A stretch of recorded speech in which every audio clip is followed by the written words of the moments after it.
Pueden seguir manejando los fiscales como políticos. Que provoca un desequilibrio en la economía. Porque es una ley inconstitucional.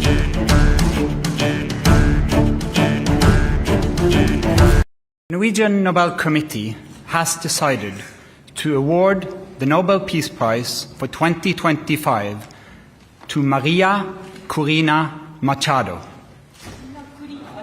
She is receiving the Nobel Peace Prize for her tireless work promoting democratic rights for the people of Venezuela and for her struggle to achieve a just and peaceful transition from dictatorship to democracy.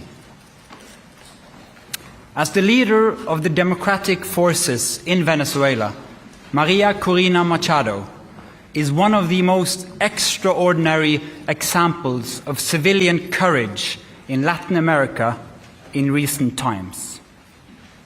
Ms. Machado has been a key unifying figure in a political opposition that was once deeply divided, an opposition that found common ground in the demand for free election and representative government. This is precisely what lies at the heart of democracy, our shared willingness to defend the principles of popular rule, even though we disagree. Buenos días amigos, amigas.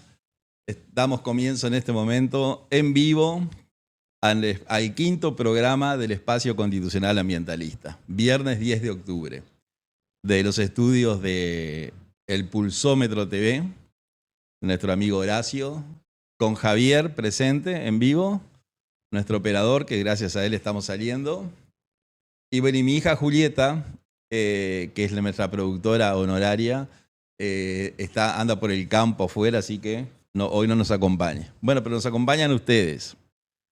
Así que muchas gracias por estar ahí. Y bueno, vamos a intentar hacer un programa, como me dijo una señora que ya conté acá. Yo a veces no entiendo lo que usted dice, pero resulta entretenido. Eso que fue una definición para mí extraordinaria. Bueno, es lo que uno buscamos, que son 2 horas, no es poco tiempo. A veces hacemos algunos minutos menos, 1 hora y media. Nos proponemos tener un mínimo, digamos, arrancar 10 y poco y terminar no pasada la hora 12. En ese margen puede ser un programa hasta de 1 hora incluso. Así que agradecemos su compañía. Le recordamos que se pueden suscribir a nuestro canal, lo que no implica ninguna definición política, filosófica ni ideológica, sino es un apoyo para continuar. No tiene costo, tampoco implica un gasto para ustedes. Y claramente la suscripción implica poner ESA, y enseguida le va a aparecer las características del canal y una ventanita ahí que dice suscribirse. Y ustedes cliqueando en esa ventanita que dice suscribirse quedan suscritos al canal. Y cuando nuestros programas comiencen, les va a notificar que estamos en el aire y en vivo. Recuerden ustedes que en el primer programa nosotros dijimos, bueno, vamos a hacer un experimento de comunicación. Si nos va bien, es decir, si tenemos a alguien que nos escuche, seguimos. Pero lo cierto es que tenemos los números del programa y tenemos que estar muy agradecidos a las personas que nos acompañan. Los números los tengo acá. Este es el quinto programa. O sea que sale todos los viernes, el quinto viernes. El primer programa, en nuestra presentación, digamos nuestro debut, según la contabilidad que lleva la aplicación de YouTube, que es por donde salimos en vivo, tuvo 2.700 vistas. Claro, no sabemos nosotros si lo vieron 3 minutos, 30 minutos, o 60, 80, pero eso no importa. Lo cierto es que hubo 2.700 personas que ingresaron al programa. El segundo viernes ya subimos a 3.100, lo que fue un incentivo. Bueno, venimos subiendo. El tercer viernes llegamos a 9.900 vistas. Es decir, que un ascenso, triplicamos la cantidad de vistas del segundo programa. Y en el cuarto programa, que fue el viernes anterior, llegamos a 10.500. Estoy un poco redondeando hacia abajo, los números son números quebrados, ¿no? 10.547, por algo así. Es decir, que cuadruplicamos prácticamente la gente que nos acompañó en el primer programa. Claro, esto es aleatorio. Tal vez que es el quinto lo vean 4.000, o tal vez lo vean 14.000. No sé, no tenemos ni idea. Lo cierto es que esas son señales que nos animan a continuar. Entonces, en ese sentido, estamos contentos. Recibimos muchos mensajes por el teléfono del programa, que es el 099-1015-47, que ustedes lo pueden ver ahí debajo, que va corriendo una especie de cinta televisiva que pone los datos del canal de YouTube, el teléfono, etc. Contestamos, claro, en la semana tenemos tiempo y contestamos prácticamente todos contestamos. La gente nos hace sugerencias, nos hace críticas, nos dice, bueno, habría que subir el volumen, tendría que ser más lejos, tendría que ser más cerca. Nos hace comentarios desde el punto de vista formal que son bienvenidos, porque todo suma.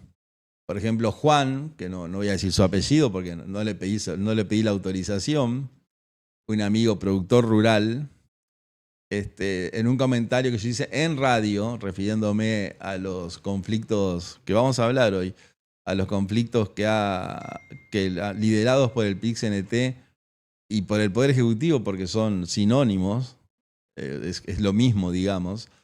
Yo en la industria frigorífica hice algunos comentarios sobre cómo se había desarrollado el conflicto que sigue, y él como productor agropecuario, criador, que tiene su principal actividad en ganadería, me mandó mucha información sobre algún concepto que yo no manejé y que incluso podía estar mi opinión equivocada sobre el sistema rotativo del seguro de paro que emplean los frigoríficos con sus empleados, según si están en zafra, post-zafra, etc.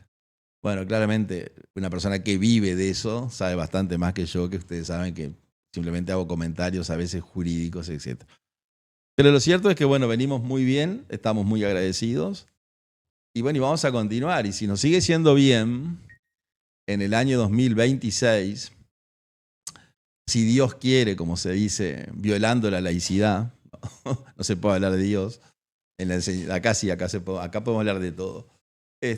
Tal vez empecemos con 2 programas semanales porque la información es mucha, la información es diaria, tenemos muchos medios de comunicación y a veces hay temas que vale la pena analizarlo.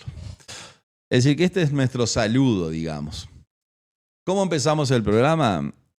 Viendo un video en el cual la Academia de Premios Nobel anuncia uno de los Nobeles más esperados, el Premio Nobel de la Paz, que le fue otorgado a la líder de la oposición venezolana, María Corina Machado, en una elección para mí, y creo que para todo el mundo, extraordinaria. Ustedes ya saben que se había autopostulado para ese premio el presidente de Estados Unidos, Donald Trump, en una actitud muy curiosa, porque creo que llegó a decir, si no me otorgan el Premio Nobel de la Paz, es una ofensa a los Estados Unidos de América. Nada menos. Trump es un personaje muy particular. Como todo el mundo, tiene cosas buenas y cosas malas y cosas curiosas, cómicas. No sé, es una personalidad que no pasa desapercibida. Lo cierto es que él se autoadjudicaba el Premio Nobel de la Paz en virtud de la otra gran noticia de la semana, que fue el comienzo de la negociación, o sea, la culminación de una negociación liderada por el ex primer ministro del Reino Unido, Tony Blair, que se desarrolló en Egipto y promovida por Qatar y Turquía y básicamente Estados Unidos, en el cual el presidente Trump le presenta un plan de paz a Israel y al Hamas, el grupo terrorista que digamos que gobierna, una palabra, la Franja de Gaza, parte del llamado Estado palestino, del Estado palestino, que hay que defender como Estado. Más de 150 países de las Naciones Unidas están reconociéndolo al Estado palestino. Pero lo cierto es que Trump, ante el éxito de este primer paso de la pacificación, dice, ya con esto me merezco el Nobel. Yo creo que Trump estaba equivocado, ¿no? A Trump no le importa lo que yo crea, claramente. Pero si el proceso tiene éxito, se cuenta que Tony Blair redactó un documento con más de 20 ítems, 20 puntos, que no los trajimos acá, pero en el cual establece un plan de acción para llegar al acuerdo final. El alto el fuego, la devolución, la entrega de los rehenes que están vivos, que se calcula que son algo así como 20, la entrega de los cuerpos de los rehenes fallecidos en cautiverio, que se calculan que hoy son alrededor de 28, la liberación de más de 1.000 presos palestinos en Israel, bueno, el retiro del ejército israelí de la Franja de Gaza, el cese de las hostilidades, el cese de los atentados terroristas del grupo Hamas, la instalación de un gobierno provisorio, la devolución de tierras, etcétera, etcétera. Y ese proceso liderado como referente el ex primer ministro británico. Bueno, eso fue obra de Donald Trump, sin duda, que convenció a ese ex primer ministro, uno de los últimos buenos ex ministros que tuvo el Reino Unido, de que redactara ese documento. Bueno, claramente es un proceso que va a tendrá resultados inmediatos, como la liberación de los rehenes, la liberación de prisioneros por parte del Estado de Israel, el retiro del ejército. Eso será gradual pero muy inmediato, y lo otro llevará algunos meses, ¿no? Instalar un nuevo gobierno de transición, el comienzo de la reconstrucción de la arrasada Franja de Gaza por parte del ejército israelí. Y bueno, si eso da resultado, el año que viene, 2026, Donald Trump se merece el Premio Nobel de la Paz. Pero claramente no se lo merecía. Hoy, cuando anunció ayer, recuerden ustedes que procesos de paz entre palestinos e israelíes hubo más de uno. Hubo uno que lideró el presidente Jimmy Carter hace muchos años, los acuerdos de Camp David, en el cual se firmó una paz con Egipto, que en aquel momento. Y bueno, ese acto de Carter que mereció, creo, también el Premio Nobel de la Paz, luego se fracasó porque grupos extremistas egipcios asesinaron al presidente egipcio, Anwar el-Sadat, en aquella famoso video tan recordado que durante un desfile militar en el Cairo iban desfilando las tropas egipcias. Y estaban todas las autoridades en un palco, y de un carro blindado bajan aparentemente infiltrados y asesinan frente al mundo al presidente egipcio. Y bueno, y eso dio por tierra. Algunos años después, otro presidente estadounidense consigue también un tratado entre el mundo árabe, Palestina, con el líder histórico de la OLP, la Organización Liberal para la Liberación de Palestina, y el presidente de Israel, Isaac Rabin. Y cuando firman ese tratado, que también mereció el reconocimiento de Estados Unidos, grupos extremistas israelíes asesinan a Isaac Rabin. O sea que acá, como yo siempre digo, la balanza tiene dos platos. Hay asesinos de todos lados y de ambos lados. Pero bueno, este es el tercer intento, liderado por el CEO y el presidente Donald Trump. Y bueno, en el 2026 será merecedor y será por aclamación el Premio Nobel de la Paz. Pero este año la Academia Nobel hizo una decisión para mí extraordinaria y acertada. Y yo diría que media inesperada, porque vieron que estas elecciones son muy secretas. claro, el Nobel otorga varios premios: química, física, economía, literatura, medicina. Es decir, hay varias disciplinas que son reconocidas por la academia. Claro, los que tienen más popularidad, entre comillas, es el Premio Nobel de Literatura y el Premio Nobel de la Paz. Y yo diría que el Premio Nobel de Economía, pero uno no conoce el trabajo de los químicos, de los médicos, de los físicos, de los ingenieros. Entonces, cuando le otorgan un premio Nobel a un médico o a un químico por haber descubierto la función de una proteína o una enzima que en una célula impide que se produzca glucosa, bueno, todo eso que son lo que es lo que hacen, claramente para nosotros que somos absolutamente ignorantes, a veces no entendemos lo que eso implica para el avance de la lucha contra las enfermedades. Pero el Premio Nobel de Literatura sí,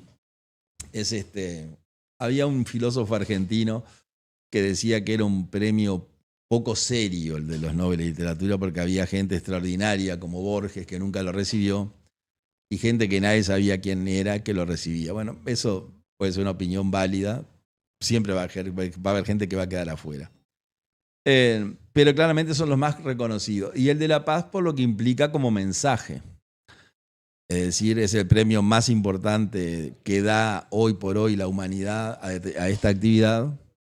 Y bueno, y el mensaje es que la lucha de María Corina, la líder de la oposición de la dictadura venezolana, amiga del Frente Amplio, de paso, recuerden que cuando asumió el presidente Orsi se hicieron las diferentes invitaciones a las cuales el gobierno del Frente Amplio, electo legítimamente por el cuerpo electoral, quería que acompañaran la asunción, quería que nos acompañaran en la fiesta de asunción del nuevo presidente. Bueno, un invitado especial era el dictador Maduro, que tiene orden de captura internacional por todos lados, o sea que no puede salir de Venezuela. En Venezuela es una especie de rey, una especie de emperador, junto con su Diosdado Cabello, su jefe del ejército, el general Padrino, la ministra de Relaciones Exteriores y el esposo de la ministra,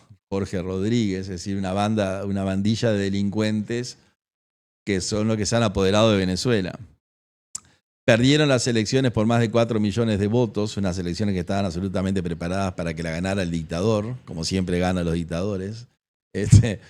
Sin embargo, cuando el presidente Orsi dijo, bueno, ¿a quién invito a la fiesta? Me acuerdo que le preguntaban al presidente directamente y él tuvo una respuesta un poco curiosa. Dijo, bueno, vamos a ver si alcanza la torta, creo que dijo, es decir, a ver cuántas porciones tiene.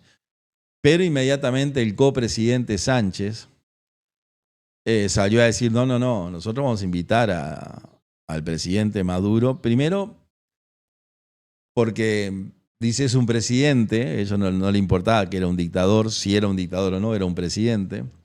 Y después recuerden ustedes que el MLN, el MPP, que son casi sinónimos, en la presidencia de Mujica y también en la del doctor Vázquez, hizo muchos negocios con Venezuela, muchísimos negocios.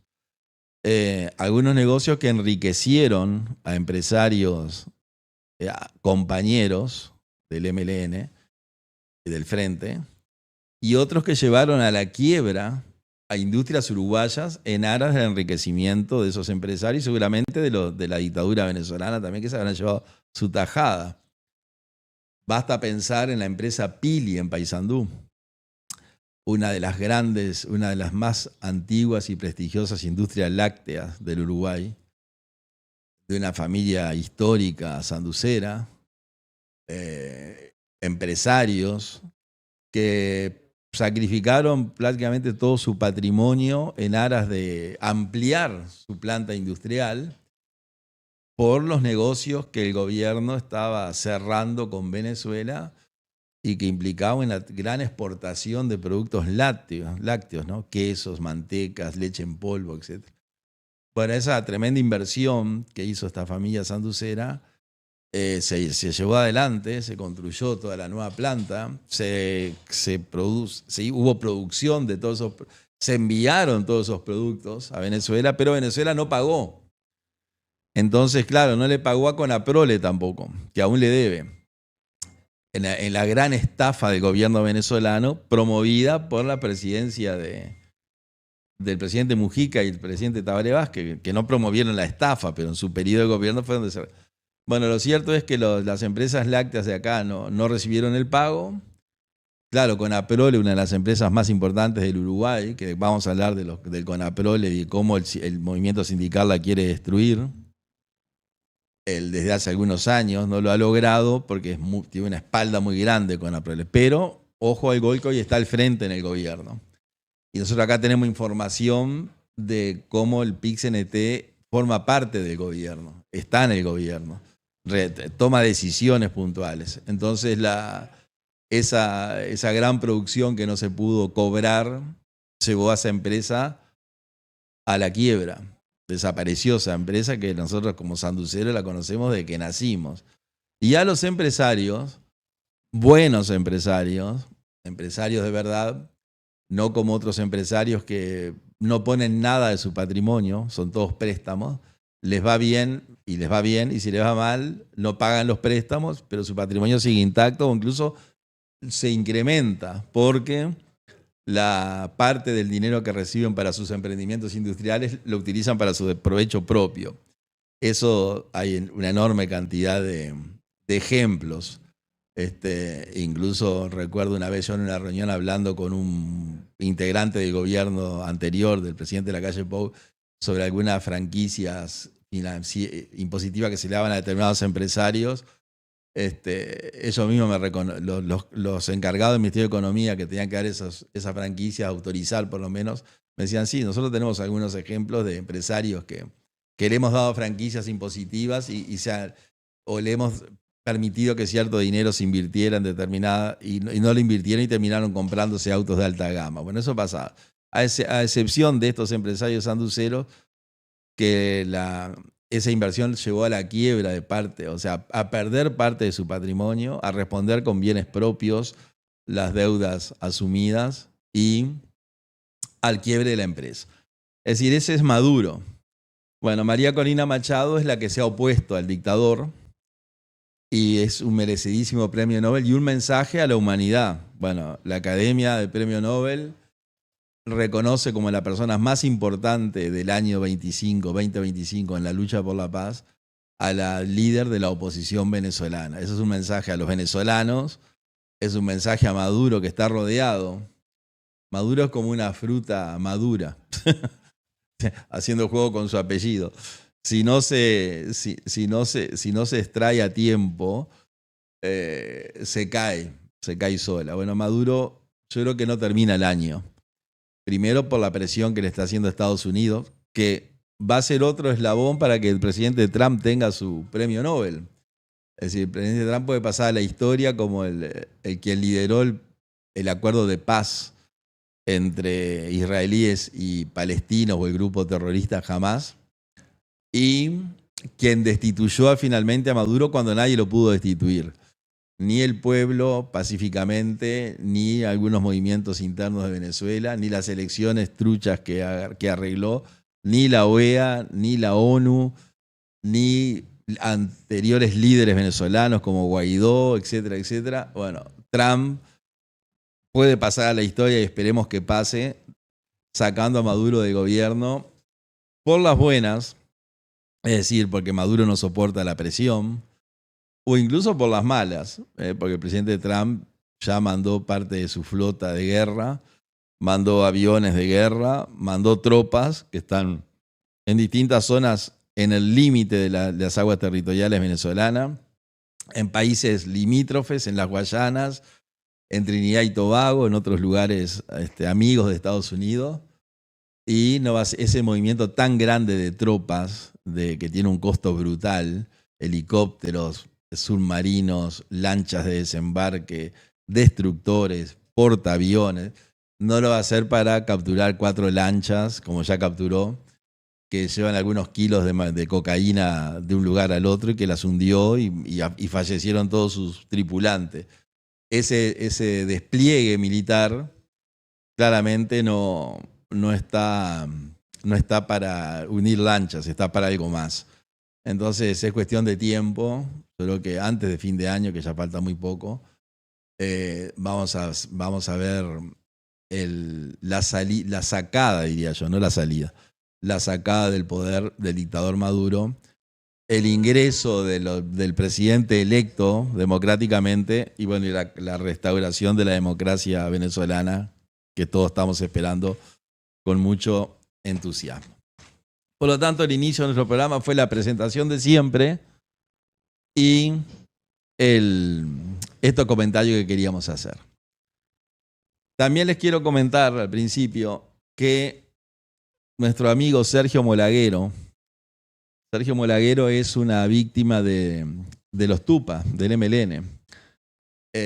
Hoy es un hombre grande, pero en el año 1972, el grupo terrorista OPR 33, que así se identificaba, que integraba el hermano del presidente Tabaré Vázquez, el ex ministro del Interior de la presidencia de Vázquez, era una de las personas más notorias de ese grupo terrorista que atentó contra la democracia uruguaya, que intentó derrocar la democracia por una lucha de guerrilla armada. Bueno, secuestró al joven Molaguero en aquellos años, que era hijo de un importante industrial de la industria del calzado. Entonces pidieron un rescate, lo tuvieron casi 70 días secuestrado, salvó su vida por el rescate, claramente fue torturado por estos demócratas, los demócratas de la organización terrorista que luego el cuerpo electoral llevó al gobierno y que ahora lo llevó nuevamente, algunos de ellos. Y entonces él escribe un libro que lo vamos a ver, Javier, no sé si ya lo subimos. Bueno, gracias. Ese libro es donde él cuenta la historia de ese secuestro tremendo al cual sobrevivió, que lo liberaron, lo tiraron en una cuneta con sus brazos y piernas atados con alambre, casi esquelético, absolutamente desnutrido, deshidratado, etcétera, etcétera. Y bueno, ese hombre salió adelante en la vida, no tiene odio, es un ejemplo. Yo lo conocí hace algunos años. Y bueno, ahora publica un libro contando, en este periodo de la historia que estamos viviendo, que hay una especie de revisionismo histórico, ¿no? Durante muchos años la literatura y los historiadores, frente amplista, claro, y los medios de comunicación frente amplista, que son varios, el Frente Amplio le dio mucha publicidad, volcó mucho dinero en eso, entonces los compró. Otros son convencidos, son frente amplistas, integrantes del MP, del MLN, convencidos, o sea que lo hacen sin ningún interés económico, sino por su ideología. Bueno, ellos plantaron una historia, ¿no? La historia de los Tupas héroes. La historia de Mujica, el Robin Hood del siglo XX, XXI. Cómo esos vinieron acá a liberar la patria. Pero de a poco, nosotros que vivimos esa época, o sea, nosotros cursamos la universidad en la época de la dictadura y nuestra adolescencia en la predictadura, o sea que tenemos memoria. Bueno, ahora hay un revisionismo desde hace algunos años, un revisionismo histórico que está demostrando, para el que lo quiera ver, ¿no? Porque también hay gente que no ve. Como dijo un poeta, cuando no se quiere ver, no hay más que cerrar los ojos. Pero después dice, pero no es bueno a mi antojo ser ciego por convicción. Bueno, hay mucha gente que es ciega por convicción. No quiere ver. Bueno, uno le está mostrando algo y no lo quieren ver. Y porque va contra su ideología. Bueno, ahora en este revisionismo histórico, en el revisionismo del pasado reciente, como le gusta decir a la izquierda, o sea, la historia nacional de aquí a 50 años hacia atrás, bueno, es uno de los tantos libros que están dando testimonios de lo que pasó realmente, que era un grupo terrorista, igual que Hamás, igual que los Hamás de Palestina, guerrilleros, criminales, secuestradores, robadores, no sé, asaltantes de banco, rapiñeros, pero el objetivo no era el dinero del banco, ni el de la rapiña, ni el del secuestro para quedarse con el dinero, aunque muchos se quedaron con dinero de esa actividad, muchos integrantes del MLN, sino que era para financiar la destrucción de la democracia uruguaya. Eso hizo Mujica, Fernández Huidobro, no sé, otros líderes tupamaros de la época, y fueron derrotados por la democracia. Esto siempre hay que decirlo. Al movimiento de guerrilla urbana de Sendik, Mujica, Huidobro, Marenales, etcétera, etcétera, etcétera, Videgain Gracie, Platero y otros más, los derrotó la democracia, la policía y el ejército. Los juzgó el Poder Judicial de la democracia. En el año 72 se dio por terminada la lucha contra el terrorismo en plena democracia uruguaya. En el 73 los militares, agrandados tal vez por lo que habían hecho, se creyeron que podían resolver el tema de los terroristas, que lo habían resuelto, y que podían resolver el tema del tema social de la democracia uruguaya, y dieron el presidente Bordaberry, electo democráticamente, da un golpe de Estado, el presidente electo, secundado claramente por el Ejército Nacional, y está ahí unos años en el poder hasta que los militares deciden destituir al presidente Bordaberry, al dictador, y tomar directamente ellos del poder. Bueno, durante todo ese periodo que operó la justicia militar en forma inconstitucional, esa justicia militar prácticamente no juzgó a ningún sedicioso, ni ningún tupamaro, porque estaban todos presos ya. Sí persiguió a gente que no eran integrantes del MLN, que eran libres pensadores, integrantes sindicalistas, dirigentes de partidos políticos del Partido Nacional, Partido Colorado, Partido Comunista, etcétera, que nunca integraron grupos guerrilleros, sino que eran personas, yo diría, teóricos de un pensamiento contrario a la dictadura, y por eso fueron perseguidos, y eso sí hay que reconocerlo. Pero lo importante es que la democracia derrotó a la guerrilla. Bueno, en ese revisionismo histórico, del cual también es parte Amodio Pérez, con su extraordinaria aparición y sus relatos, que el que lo quiere escuchar lo escucha, el que no quiere no lo escucha, directamente involucrado, integrante del movimiento del MLN, también que reviste esa característica, un grupo de delincuentes. Amodio también fue integró ese grupo delincuente. Claro, después en su época de grande, claramente se arrepintió de lo que hizo, ha tomado una postura pública de arrepentimiento y una postura pública de denuncia permanente de lo que pasó. Los libros de ese gran investigador, el mejor periodista de investigación que tiene el Uruguay, Alfonso, el mejor lejos, no quiero decir el único, porque Abercon es un gran periodista de investigación, yo lo admiro mucho, y hay otros periodistas de investigación que tal vez no tengan la presencia mediática, pero tienen una importante. Pero bueno, el trabajo de Álvaro Alfonso es extraordinario, con sus más de 10, 12 libros que han revelado toda la verdad. Ese es el revisionismo histórico. Así como se dice que Luis Alberto de Herrera, el gran caudillo del Partido Nacional, que fue un gran historiador, entre otras cosas, fue parte del revisionismo histórico de la historia nacional con otros historiadores de la época. Bueno, estas personas que estoy nombrando son protagonistas del revisionismo histórico del pasado reciente, que les ha lavado el cerebro a gente que nació después y que no tiene idea. Dense cuenta que hay gente que tiene 50 años, ya son adultos, que no vivieron, que no saben, que no vivían en la época de la dictadura.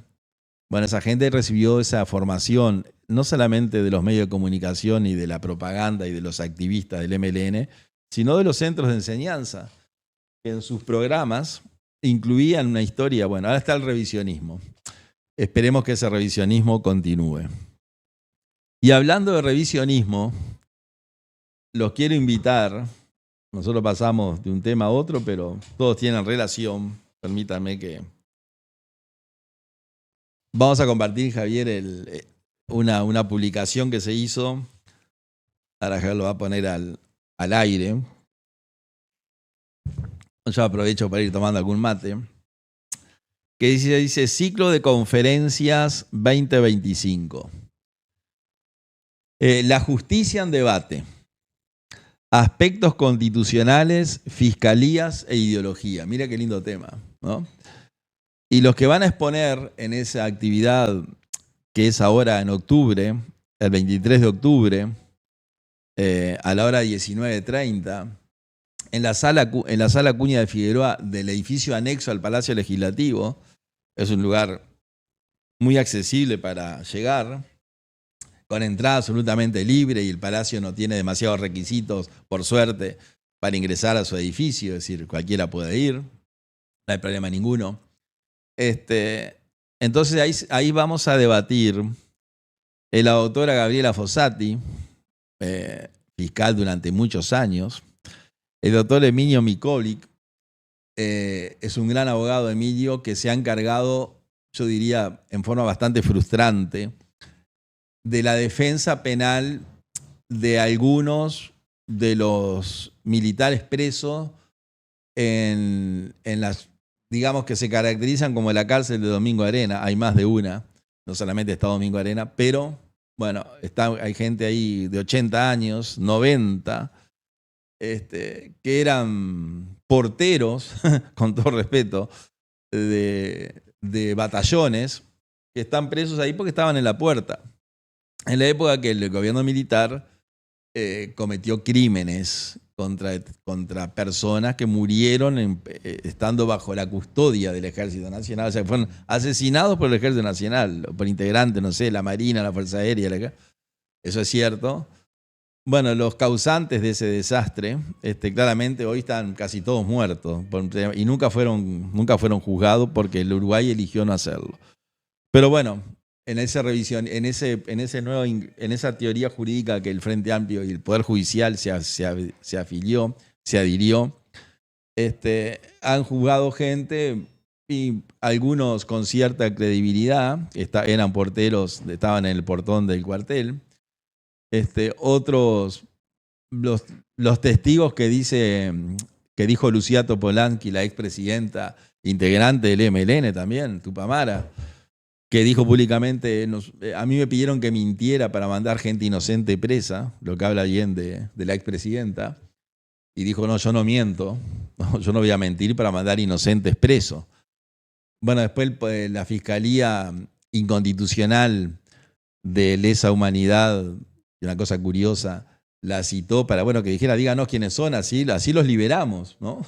Si usted dice que hay gente que está presa porque los testigos mintieron y usted no mintió, por lo tanto, por usted no hay nadie preso por su testimonio falso, pero dice que conoce gente que mintió y que por esa mentira hay gente presa. Bueno, díganos quiénes son, así, no sé, revisamos los procesos y los liberamos y los indemnizamos porque hay un error judicial.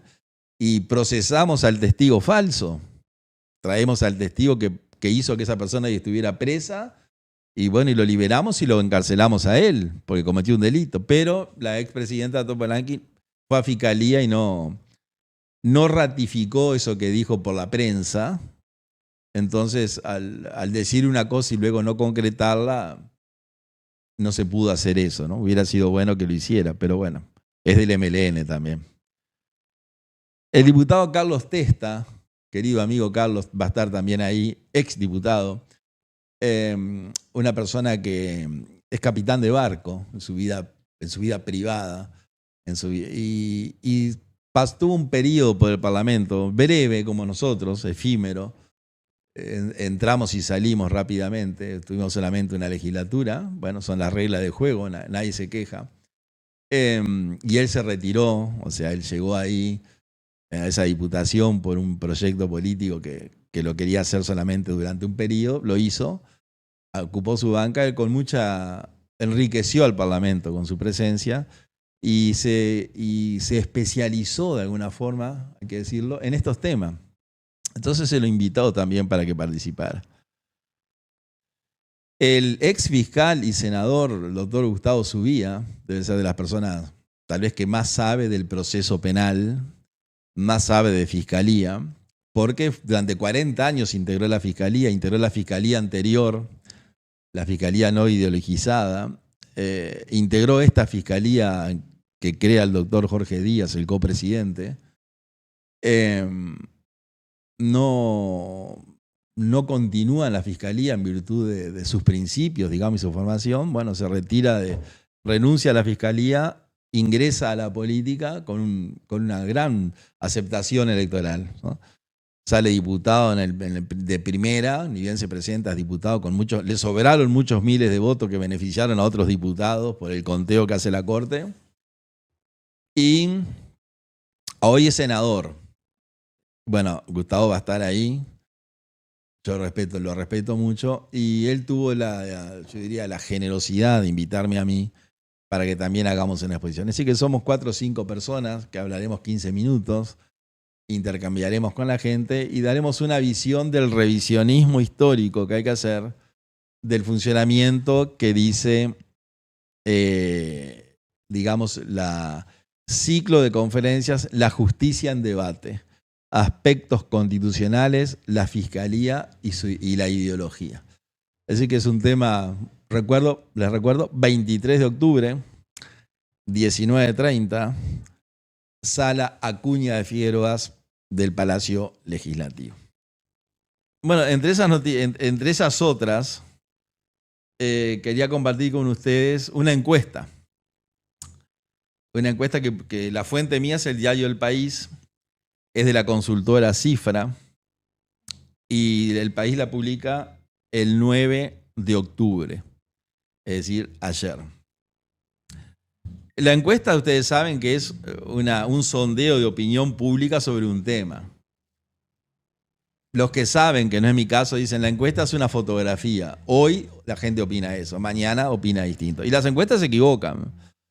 Tenemos muchos ejemplos de encuestas que se han equivocado, pero hay muchas encuestas que no se equivocan. Es decir, hay encuestas contratadas. Hay encuestas que una empresa dice, bueno, mira, un partido dice, mira, te contrato para hacer una encuesta, pero no, si me va mal, no digas que me va mal. Entonces las empresas de encuestas hacen eso porque me han comentado, por ejemplo, ustedes ven que todas las empresas de encuestadoras dicen que los datos que ponen en la encuesta tienen un margen de error de un 3%, hacia arriba o hacia abajo. Es decir, si ellos dicen determinado candidato tiene un 8% de intención de voto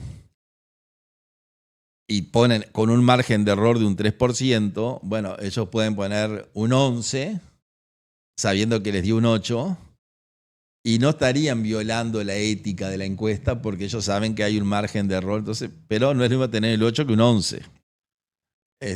Un partido político que tenga un 8% tiene 8 diputados. Ahora, si tiene el 11, tiene 11 diputados. Así que es muy importante.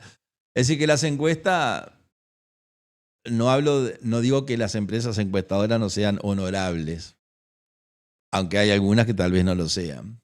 Por ejemplo, nuestro amigo Neri Pinato, con su empresa, cientista político, Neri, con su propia empresa de encuestas, en la elección, no en esta, en la elección anterior, en esta también, pero en la elección anterior de 130 elecciones municipales, o sea, la elección de alcaldes, que es muy difícil hacer encuestas, imaginan, no sé, en Ismael Cortinas, en los pueblos que son Colonia Nicolit, no sé, Guichón, Piedras Coloradas, es decir, los pueblos que son municipios. Bueno, de los 130 municipios que hay en el Uruguay, la empresa de Pinato, del señor Neri Pinato, dio el resultado en 129. O sea que le erró en una sola, y en la que erró creo que le erró por 4 votos. El alcalde que ganó salió por menos de 10 votos, o sea que era razonable que no. Pero me acuerdo que dio Ciudad del Plata, Bella Unión, que eran huestes, Fortaleza frente a Amplista, la dio como que ganaba el Partido Nacional y era como algo no sé, medio arriesgado decir eso, sin embargo. Así que las encuestas, pero cuando las encuestas no salen del tema de intención de voto y encuestan, no sé, qué opina de tal cosa, ahí tienen más veracidad. Entonces hay una encuesta que la voy a compartir, ya se debe haber dado, pero yo la comparto. Dice una encuesta, estoy leyendo el diario El País, una encuesta de Cifra revela que entre los principales líderes políticos, el presidente Yamandu Orsi y su antecesor Luis Lacalle Pou son los más populares entre el electorado.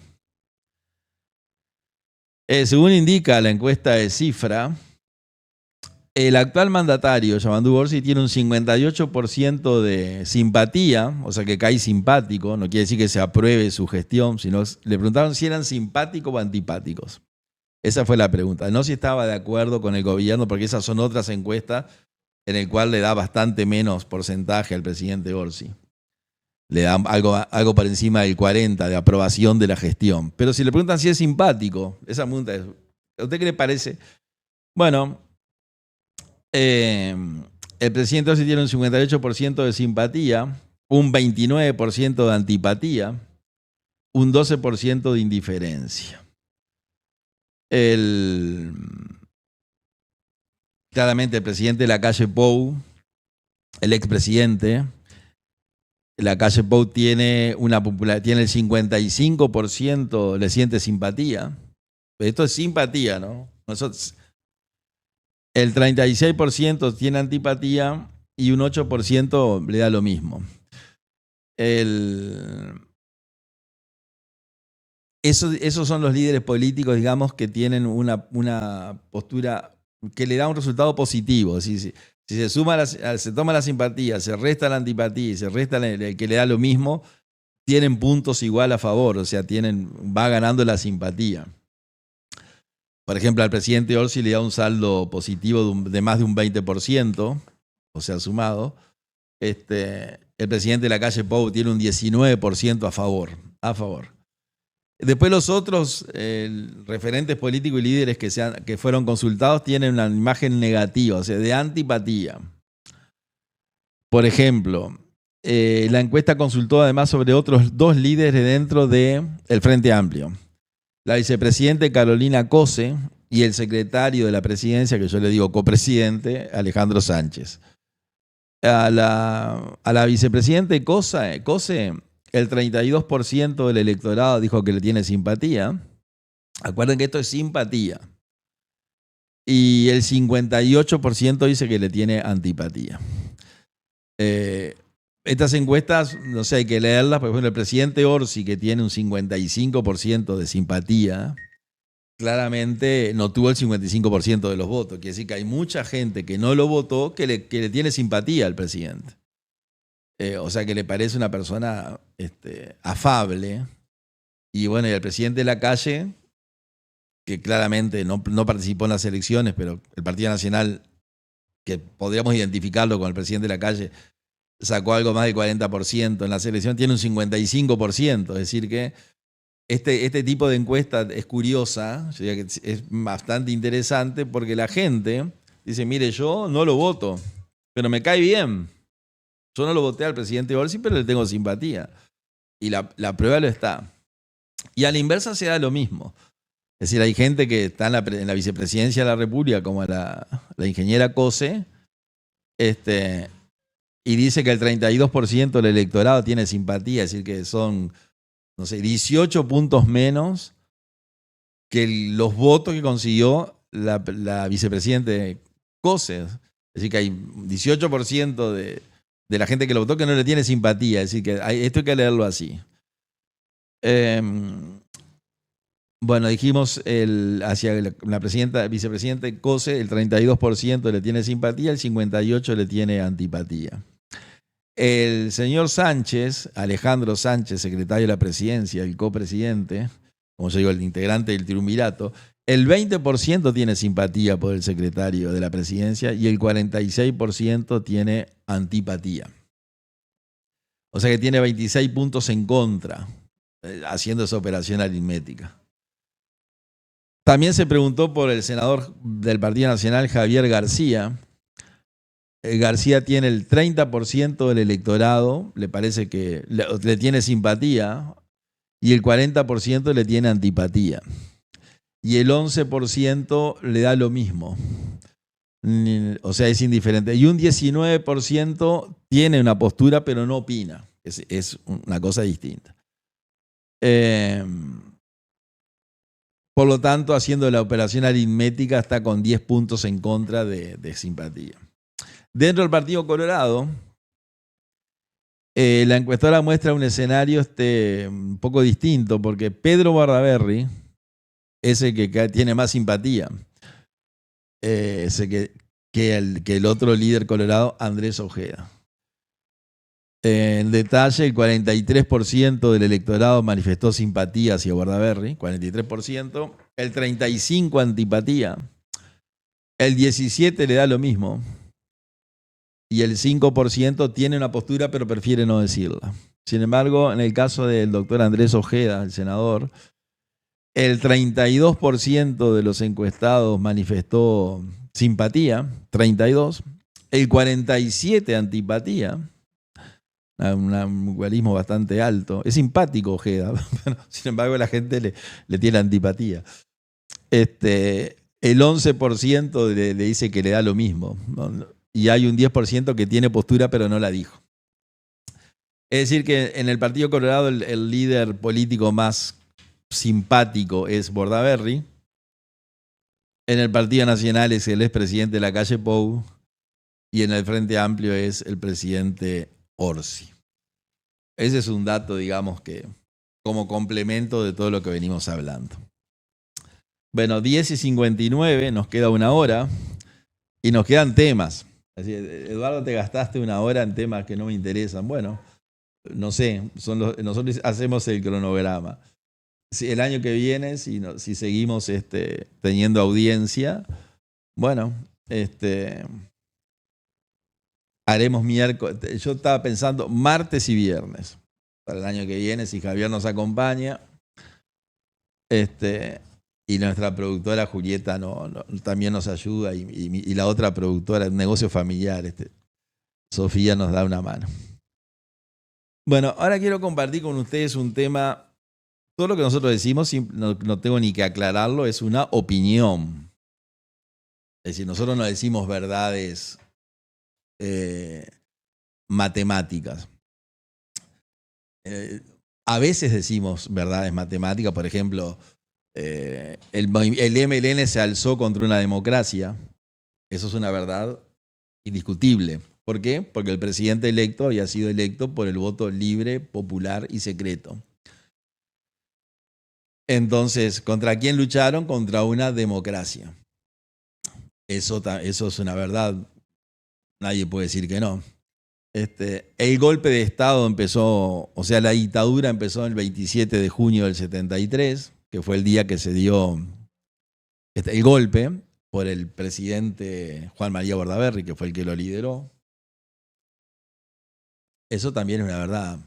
Hay una ley que aprobó el Parlamento uruguayo, que nosotros intentamos derogarla cuando fuimos legislador, pero claro, no hubo quórum, que dice que la dictadura empezó en el 68, una cosa curiosa, ¿no? Hay una ley que dice que la dictadura empezó en el 68 y la realidad dice que empezó en el 73. Después nos enteramos que el objetivo de esa ley, decir que la dictadura empezó en el año 1968, era para poder cobrar pensiones los integrantes del MLN y de la OPR 33, los secuestradores de Sergio Molaguero, y bueno, y todos los grupúsculos que integraron la guerrilla, el más grande del MLN. Entonces, si ponían la verdad histórica de que la dictadura empezó el 27 de junio del 73, había miles de compañeros que se quedaban sin plata.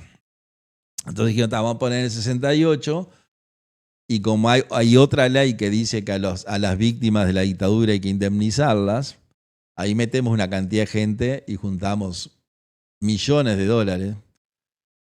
Álvaro Alfonso hizo un cálculo, que no lo tengo presente acá, se lo voy a preguntar para el programa que viene, en su investigación, de cuántos cientos de millones de dólares lleva pago el Estado uruguayo, o sea, ustedes, a los integrantes de los grupos guerrilleros y simpatizantes y asociados y demás deudos, digamos, de indemnizaciones. Bueno, eso es producto de una mentira histórica. La dictadura empezó en el 78. Bueno, eso es algo objetivo. Entonces yo digo, yo no digo cosas, en este programa hay veces que doy opinión y otras veces que digo cosas que son objetivas. Ahora vamos a entrar en un tema, por ejemplo, que yo voy a dar una parte que es objetiva. Algo que es, no sé, que lo tengo documentado. Y otra parte no lo tengo documentado. Es una conclusión que yo saco de los documentos que yo veo.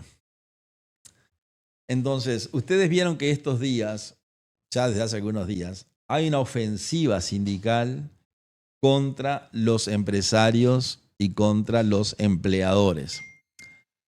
Una ofensiva grande y rara, porque ya hay decretado un paro general, que creo que es en octubre, no recuerdo la fecha.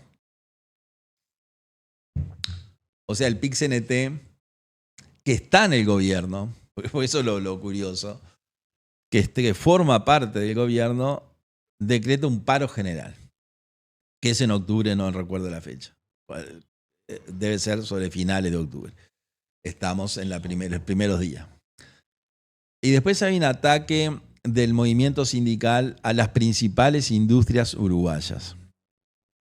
Léase la pesca, la carne, la industria láctea y el puerto. Si ustedes, el Banco de la República, como me gusta decirle a mí, después vinieron directores y le pusieron Banco República. Pero la Carta Orgánica es, cuando se fundó, hace decenas de años, era el Banco de la República.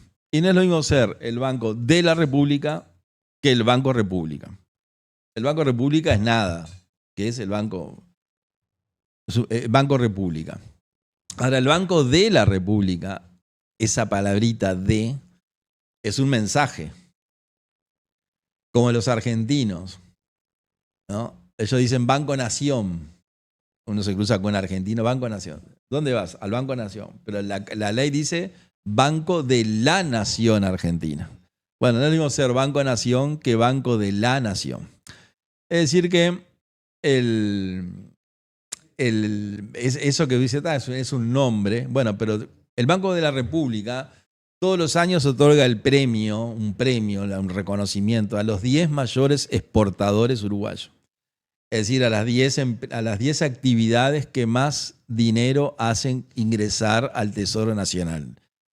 Y en esas actividades, en esas 10, siempre, desde hace años, está el campo, el agro, la ganadería, la industria láctea, la pesca. Es decir, que si uno le hace un paro y todo eso, todas esas actividades y otras más, ¿no? La parte informática, los software. No tengo acá, pero para el programa que viene voy a ver si traigo la lista de los 10 mayores exportadores. Pero las actividades son esas. El campo, ganadería, agricultura, forestación, celulosa, productos lácteos y otros más. Ahora, se dan cuenta que en esos 10 más grandes exportadores se ha ahora formado un ataque sindical a esas actividades. Y el círculo cierra porque todo eso que yo les cuento, ¿por dónde sale? Por el puerto. Toda esa riqueza nacional se va por el puerto. Puede ser que algo se vaya en camión, no sé, a Argentina, a Brasil, al Paraguay, a Chile, pero no sé, algo por el aeropuerto. Pero se imaginan que aviones de carga hay muy pocos.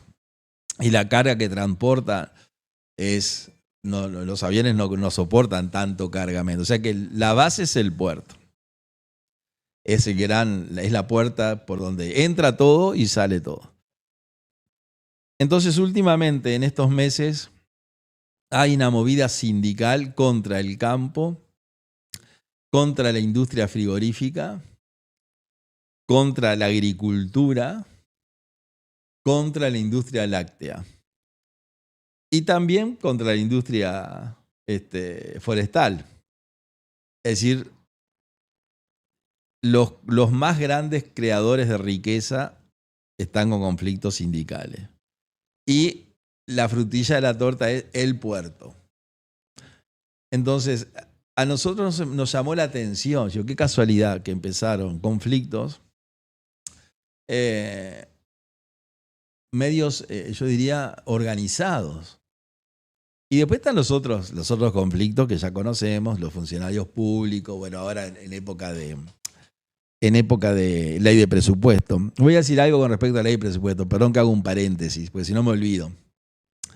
Se está votando en este momento, ahora, mientras nosotros estamos en vivo, 11:08 del viernes 10 de octubre, en el Parlamento se está votando en la Cámara de Diputados el presupuesto. Y ya sabemos que el presupuesto se va a aprobar, porque como nosotros anunciamos hace ya tiempo, el Frente Amplio encontró un aliado natural. Aliado natural significa que hay muchas coincidencias, que es Cabildo Abierto. O sea que el Frente Amplio, con el concurso de Cabildo Abierto, va a aprobar todo lo que el Frente Amplio propone medio fuera de programa. Es decir, en el programa del Frente Amplio, estoy haciendo un paréntesis a los sindicatos, no me olvido, pero a veces, sino para no irme. En el programa de gobierno del Frente Amplio nadie habló de impuestos. Es más, hablaron de no aumentar impuestos, ¿no? Es ya célebre el videíto del presidente Orsi diciendo: me comprometo a no crear impuestos nuevos ni aumentar impuestos. Lo repitió por todos lados. El candidato a ser ministro de Economía de Orsi, el ministro Odone, que claramente tiene mucha debilidad por los organismos internacionales, y lo dijo en el Parlamento, ¿no? Fue al Parlamento y dijo: le pedí permiso a la Organización Mundial del Comercio y la Organización Mundial del Comercio me dio el permiso, una cosa increíble, ¿no? El ministro, trabajando para la Organización Mundial del Comercio, que Uruguay no integra. Eso es lo más curioso. La integran 28 países y Uruguay no es de los 28 países que la integran. Hay otros 100 y pico países que son como asociados, que ahí está Uruguay. Pero el ministro O'Donnell le va a pedir permiso a ese organismo que no integra. A que le permita hacer algo que en el mundo, en América del Sur solamente Brasil lo hace, siguiendo Lula, otro, siguiendo las indicaciones de ese organismo internacional. Lula le hace el mandado del organismo internacional y ahora se lo hace Orsi, liderado por, y yo diría, influenciado por Odone. Bueno, pero recuerden que el presidente Orsi dijo: no hay impuestos, ni impuestos nuevos ni aumento de impuestos, ¿no? No sé si no llegó a jurar, no digo que juró porque no estoy seguro, pero que dijo no hay impuestos ni aumento de impuestos, claramente es así. Les pido un segundito, que hay un familiar que me está escribiendo y necesito una respuesta ahora. Y como esto es en vivo y en directo,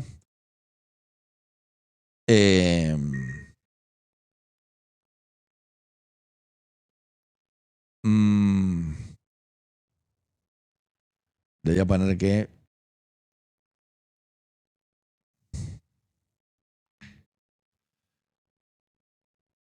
esto es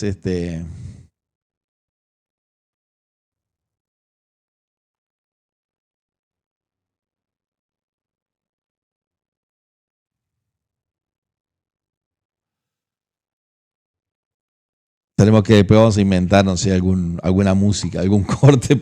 Le contesté porque era un familiar que necesitaba una respuesta urgente.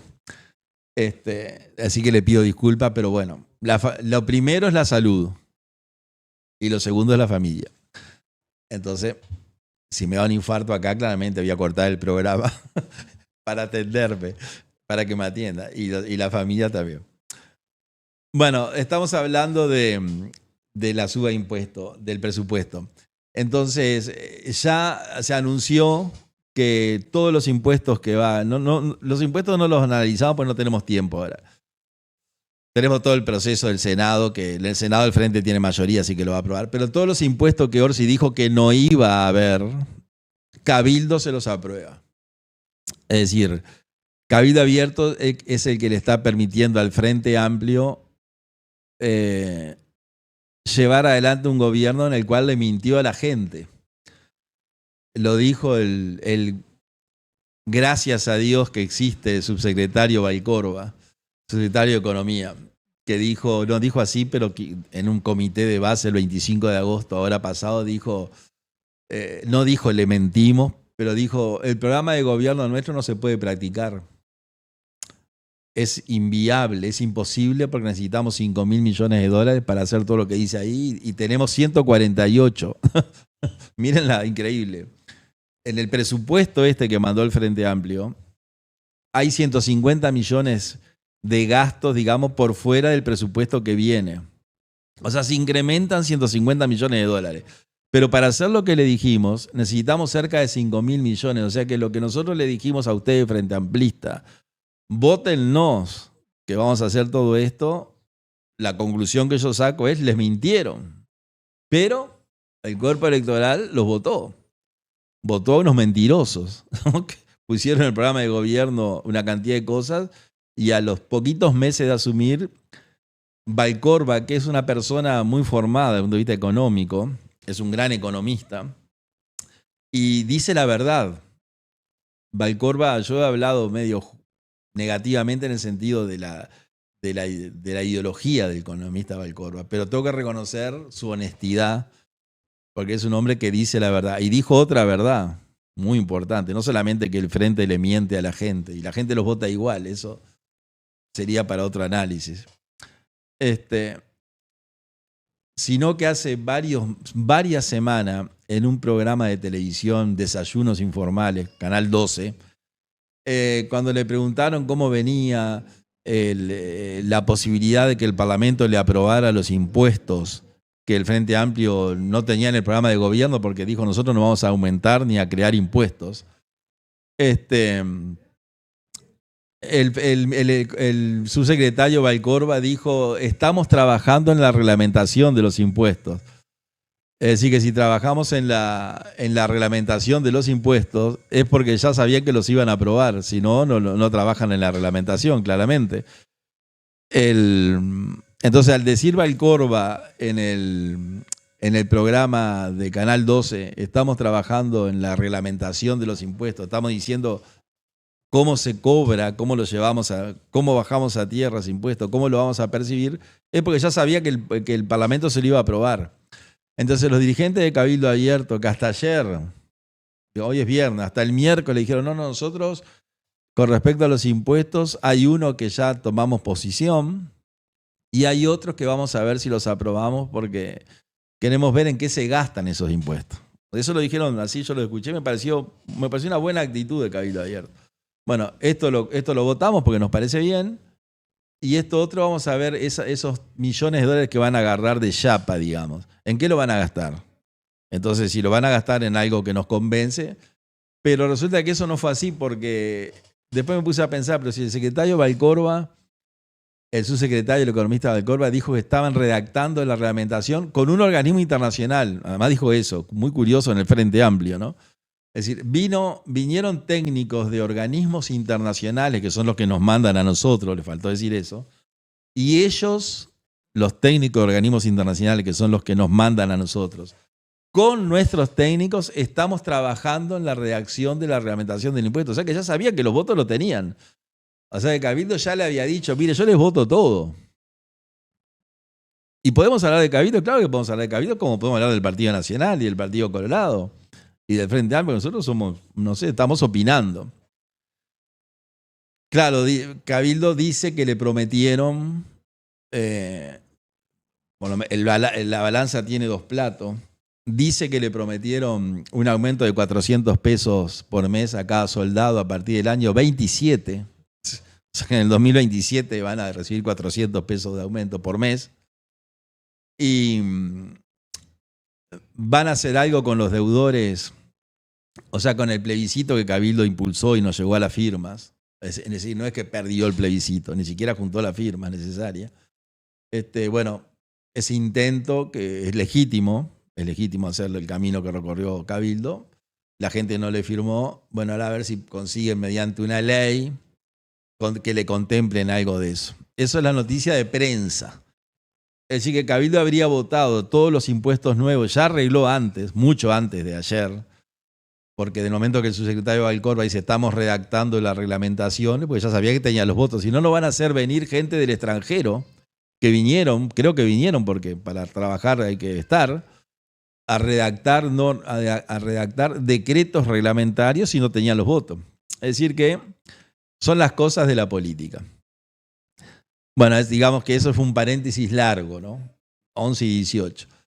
El acuerdo, digamos, perfecto entre el Frente Amplio y Cabildo Abierto para que Cabildo le apruebe todo y los votos que no tienen en el Parlamento, porque la ciudadanía, el cuerpo electoral, cuando se pronunció en octubre del 24, en su pronunciamiento dijo lo siguiente. El 44% lo vamos a votar al Frente Amplio. Entonces, por una ingeniería electoral que está vigente y que es inadmisible, pero son las reglas de juego, El Frente Amplio con el 44% de los votos en la elección legislativa de octubre tiene más del 50% del Senado, una cosa rarísima. Tiene el 44% lo votó al Senado y tiene más del 50% del Senado. Eso es una ingeniería electoral que el sistema uruguayo lo permite. Eso también lo digo. Y bueno, y ese 44% que lo votó al Poder Legislativo votó claramente el mucho más porcentaje integrantes del Poder Legislativo de los partidos de oposición al Frente. Entonces el Frente lo que tiene que hacer es negociar con los partidos que tienen más representantes, más diputados.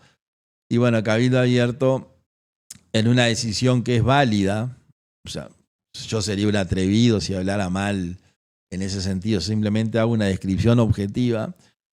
Cabildo Abierto que se presentó ante el cuerpo electoral con un programa, ahora se adhiera al del Frente Amplio. Eso es un tema de Cabildo Abierto. Yo, como un observador que soy y ex integrante de Cabildo, y no digo amigo, porque si no, vos no sos mi amigo, voy a decir, pero conocido de los diputados de Cabildo Abierto, que los conozco, y del general Manini Río. Bueno, yo conozco a toda la gente de Cabildo porque tuve algunos años ahí. Me atrevo a hacer este examen.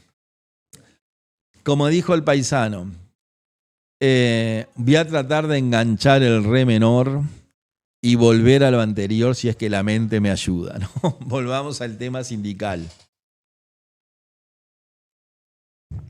La embestida sindical, lo que es decir, la embestida del Frente Amplio contra las empresas exportadoras y los empleadores. Le voy a decir un tema jurídico. En el mundo, en todo el mundo, las relaciones de trabajo hay dos partes. El empleador y el empleado. Digamos así para que todos nos entendamos. Uno emplea a otra persona y otra persona es empleado de quien emplea. Es decir que hay dos grandes partes, empleador y empleado. En el mundo también, y en Uruguay, que forma parte del mundo claramente, hay dos tipos de actividad, pública y privada. Entonces hay gente que trabaja en la actividad privada y hay gente que trabaja en la actividad pública. En las dos actividades tiene la misma naturaleza, o sea, hay empresarios y en la actividad pública también. El Estado es un empresario. El Estado es el empresario más grande en el Uruguay. O sea, el Estado vende combustible, el Estado vende energía, el Estado vende agua, el Estado vende productos agropecuarios, el Estado tiene casinos, el Estado tiene empresas. Es decir, que el Estado es el gran empresario, ¿no? las llamadas empresas públicas son empresarios, o sea, el Estado empresario. Por lo tanto, es el Estado en su aspecto de empresario es un Estado empleador de gente que es empleada. Eso es escolar. Y en la actividad privada también. Los frigoríficos son empresarios y tienen empleados de la industria frigorífica. La industria láctea son empresarios de la industria láctea y tienen empleados de la industria láctea. Ahora, ¿cómo se relaciona un empresario de la actividad pública y otro de la actividad privada? Es decir, ¿qué es lo que se enseña en la Facultad de Derecho? Entonces, lo que la Facultad de Derecho enseña es lo siguiente. En la actividad privada, el trabajador que ingresa a trabajar, no sé, el Estado tiene radios, vende comunicación, tiene canales de televisión. El Estado es el gran empresario. Bueno, en la actividad privada, cuando un empresario privado va a contratar un empleado, se reúne con el empleado y arregla las condiciones de trabajo. Dice uno, mira, acá el trabajo es el siguiente, el salario es este, el horario es este y las condiciones de trabajo son estas. Eso va desde un pequeño emprendimiento hasta el más grande que haya en el Uruguay. Entonces el futuro trabajador, el futuro empleado le puede decir a ese empresario, bueno, mira, me sirve todo. Muchas gracias, mañana empiezo. O le puede decir, mira, me sirve todo menos el horario. Es decir, por una cuestión personal, familiar o por donde vivo, no puedo llegar a esa hora, puedo llegar una hora más tarde. O sea que yo aceptaría si me corres el horario. Un ejemplo estoy poniendo. Entonces el empresario va a decir, ¿sí o no? Sí, claro, corremos el horario. Salís una hora más tarde, ingresás una hora más tarde. O le puede decir, mira, la actividad para la cual tú me estás contratando, yo la puedo hacer, pero yo tengo mucho más experiencia, más conocimiento en otra actividad dentro de la misma empresa que lo podría hacer mejor. Entonces el empresario puede decir, mira, sí, tenés razón. O le puede decir, mira, el sueldo no me sirve, porque yo en este momento estoy trabajando en esta misma actividad en tal empresa y gano X cantidad de dinero. Y claro, y si dejo esa empresa para venir a esta, para mí tendría que mejorar, porque para hacer lo mismo, ganando menos o ganando lo mismo, me quedo donde estoy, que ya generé una serie de derechos.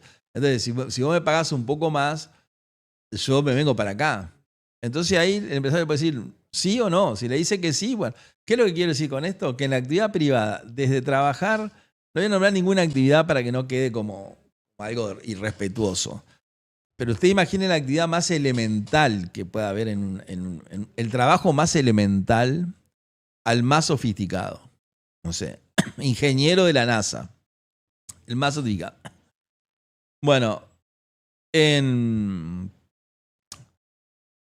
esa relación entre privados, el empleador y el empleado negocian su ingreso y las condiciones del trabajo. O sea que se hace un contrato de trabajo. Eso funciona en actividad privada. Por ejemplo, Javier acá, que es nuestro operador, además de estar trabajando acá, trabaja en medios de comunicación. Bueno, él puede decir en una radio, mira, yo trabajo acá en estas condiciones, en este horario, pero para irme a otra radio, en otro horario, yo podría, el horario me sirve, pero el sueldo no. Entonces, él va y negocia. Está perfecto, eso es así del principio de la relación laboral. El funcionario público es distinto. El funcionario público no puede negociar. Por eso se enseña en facultad que tiene una relación estatutaria. O sea, el funcionario público tiene un estatuto que dice, bueno, si usted entra en la Dirección Nacional de Meteorología, por ejemplo, en el Instituto Nacional en INUMED, o Dirección de Catastro, o Colonización, o Ministerio de Economía, o Palacio Legislativo, o Presidencia de la República, no sé, la oficina, la Intendencia de Paysandú, no sé, la oficina que ustedes se imaginen. Cuando el empleador, que es el Estado, llama al futuro empleado, le dice, bueno, mire, este es el trabajo y estas son las condiciones. No se puede cambiar una coma. ¿A usted le sirve o no le sirve? A mí, va a decirle el Estado, usted me sirve, porque tiene el perfil que yo necesito. Ahora, estas son las condiciones de trabajo. ¿A usted le sirve o no? Si le sirve, empieza a trabajar mañana. Y si no le sirve, no hay problema. Entonces, cuando uno ingresa a la función pública, no puede negociar las calidades por las cuales ingresa. ¿Acepta o no acepta? Y la actividad privada, al contrario, se puede negociar las condiciones de ingreso. Pero después que uno ingresa de acuerdo a las condiciones que arregló con el empleador. Y si las condiciones del empleo no cambian, el empleado no tiene derecho a exigir más de lo que estaba cuando entró, porque cuando entró él celebró un contrato en ciertas condiciones. Ahora, si le cambian las condiciones de trabajo, bueno, el empleado puede decir, bueno, mira, yo acepté trabajar acá porque era determinada actividad, pero resulta que tú cambiaste las condiciones. Entonces yo acepté porque había ciertas condiciones. Con condiciones nuevas no me sirven. Entonces nace el conflicto. Entonces, ¿qué es lo que quiero decir con esto? Que en la función pública, cuando los empleados públicos hacen un paro por salarios, por ejemplo, hacer el paro lo pueden hacer, nadie se lo va a prohibir. Dejar de prestar los servicios lo pueden dejar de prestar, bueno, porque es un hecho objetivo, pero jurídicamente, si las condiciones son iguales, ellos no pueden hacer un paro. Porque lo que le tiene que contestar al Estado es decir, uno, mire, las condiciones son estas. Como yo no cambié nada, es decir, el Estado no cambió nada, desde que usted entró hasta ahora, hemos cumplido a rajatabla lo que le dijimos, y ahora a usted se le ocurre que nosotros tenemos que pagarle más. Bueno, nosotros lo que usted puede hacer es dejar de trabajar. No sé, eso es escolar. Si uno está trabajando en un sitio y no le sirve, lo que tiene que hacer es dejar de trabajar en ese sitio y buscarse otro trabajo. Porque el empleador no está obligado a aceptar las condiciones que le exige el nuevo. Porque nada cambió. En la actividad privada es igual. La actividad privada se llegó a un contrato, a un acuerdo. Entonces, cuando el trabajador rompe el contrato, o sea, pide cosas que no existían, desde el punto de vista ético, yo diría que se está apartando del contrato, que el Código Civil uruguayo define el contrato como la ley de las partes. Es decir, el contrato es una ley que rige entre las partes. Mientras nadie se aparte, pero cuando una de las partes pide algo distinto, bueno, pierde la legitimidad de ese contrato. Es como en una compraventa, una persona vende esta taza en 100 pesos y aparece una persona que va a comprar la taza en 100 pesos y luego cuando viene con los 100 pesos le dicen, mira, son 110. No, tú dijiste que eran 100, ahora estás cambiando. Entonces, las condiciones son esas. Eso que yo estoy diciendo es un hecho objetivo, o sea, yo lo que estoy contando cómo funciona el sistema acá en Uruguay. Es así. La diferencia entre el público y el privado es que el privado puede negociar cuando ingresa y el público no puede negociar. El funcionario público acepta las condiciones o no las acepta. Pero yo cuando ingresé en la Universidad de la República, empecé como docente en la década, en el año 90, pongan. Pero recibí mi primer sueldo en agosto del 93, ya hace muchos años. Entonces, a mí la Facultad de Derecho nunca me mintió. Me dijo, mire, usted tiene que trabajar tantas horas, tiene que asistir a tantas clases, es grado 1, recién empieza la carrera docente, la va a terminar si es que sigue y tiene condiciones dentro de 40 años como grado 4 o 5. Que es lo máximo, puede trabajar hasta los 70 años de edad, después se tiene que jubilar. Y estas son ¿le sirve o no le sirve? Entonces yo le dije, sí, me sirve. Y bueno, y así ingresé en el año 93. Y ahora cuando viene un aumento de sueldo, la universidad resuelve ajustar el sueldo. Bueno, la inflación es el 6%. O sea que usted durante el año perdió el 6% de poder adquisitivo, entonces a fin de año le damos un 6% de aumento para que usted empate lo que perdió. No hay aumento, o sea, no le damos un 10%. Lo pueden hacer y lo han hecho. Pero me refiero a que esas son las condiciones. Entonces, yo no podría hacer un paro contra la universidad, contra la Facultad de Derecho. De hecho, nunca lo hice. Dice, mire, señor decano de la facultad, quiero que me paguen más. Y me decía, bueno, ¿y por qué le tengo que pagar más? No, porque yo quiero. Bueno, está, pero usted quiere, pero no en el contrato no está. No está como que estaba previsto que usted podía. Usted puede pedir, pero yo no quiero, le doy si quiero. Y si usted puede pedir y yo le doy si quiero, si usted me hace un paro por eso, bueno, poder hacerlo puede, porque está permitido. Pero desde el punto de vista del fondo, parece que es medio extraño. Bueno, toda esta conversación, 11:32, es por esa embestida que yo veo de los principales actores del Frente Amplio contra el propio Frente Amplio. ¿Por qué le digo esto? Porque mira, acá tengo información que esto es objetivo. Esto es del 19. 6 de octubre, publicado en la prensa en el año 19. Entonces, cuando yo digo que el PIX-NT es el que gobierna, cuando digo que el PIX-NT está en el gobierno, no es una opinión.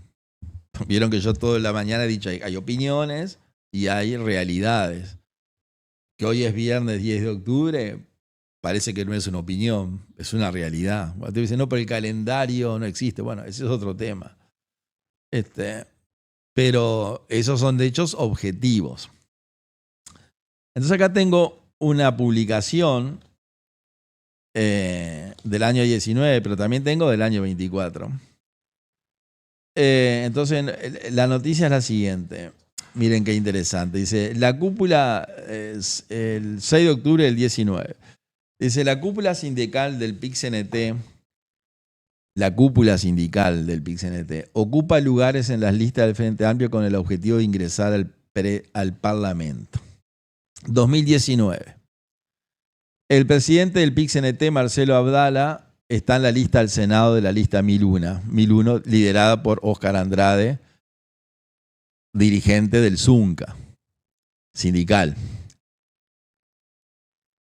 José Lo López, vicepresidente de la Central Sindical, vicepresidente del PIX-NT, es el secretario general de COFE y presidente del Sindicato Único del INAU. Integra una lista al Senado que encabeza Andrés Lima. Y además es candidato a la Cámara Alta. La secretaria general del PIX-NT y la Federación Uruguaya de Magisterio y Trabajadores de la Educación Primaria, secretaria general, o sea, presidente del PIX-NT, vicepresidente, secretaria general del PIX-NT y presidenta de la Federación Uruguaya de Magisterio, la señora Elvia Pereira, integra la lista al Senado en el año 19. La dirigente de la educación Camila Menchaca y Emilio Mendazen, dirigente del PIX-NT y Frente Amplista, figuran como candidatos a la Cámara de Representantes por el Partido Comunista. Por la lista 77 de la vertiente artiguista se encuentra Zaida Arteta, expresidenta del Sindicato Médico del Uruguay, y el señor Martín Pereira, presidente de COFE. O sea, acá le estoy nombrando todos los presidentes del PIX-NT, vicepresidentes, secretario general y presidentes de otros sindicatos frente amplistas. Federico Kramerman, ¿se acuerdan? El investigado por poner una bomba en OCE, que el proceso duró 4 años. duró todo el tiempo del gobierno de coalición y se resolvió con absolución y con un pedido de disculpa. O sea, el que puso una bomba de humo en un edificio público dijo, le pido perdón, y la Fiscalía y el Poder Judicial lo absolvieron rápidamente, ¿no? Lo raro es que OCE, del gobierno anterior, le hizo un sumario por falta grave. Es decir, ¿le hizo el sumario o no le hizo? ¿Lo sancionó? Eso del gobierno anterior, ¿eh? O sea que no solamente esto. Natalia Leiva, dirigente de ADES, integra una lista del Frente Amplio. El señor Richard Reed, histórico dirigente del Frente Amplista y sindicalista, líder de la Federación Obrera y Empleados de la Bebida, ocupa un lugar en la lista de Patricia Ayala de la lista 609 del Frente Amplio. Valeria Ripoll, ex secretaria general de la Asociación de Empleados y Obreros Municipales, actual candidata, bueno, esto es del 19, ¿no?, a vicepresidente por la Partida Nacional, es candidata al Senado. Y Patricia Rodríguez, presidenta de los sindicatos funcionarios policiales, integra la lista a la Cámara Baja por el Partido Nacional. Es decir que este es un informe objetivo. En 2019, los altos dirigentes del PIT-CNT eran candidatos del Frente Amplio. Eso no se puede discutir. Bueno, hoy, 2025, el presidente del Frente Amplio es el presidente del PIT-CNT, el señor Fernando Pereira. Hay varios ministros en el Poder Ejecutivo que son ex dirigentes sindicales. No sé, por el más notorio es el señor Castillo, ¿no?, el ministro de Trabajo y Seguridad Social, presidente del PIT-CNT durante muchos años y dirigente del Partido Comunista.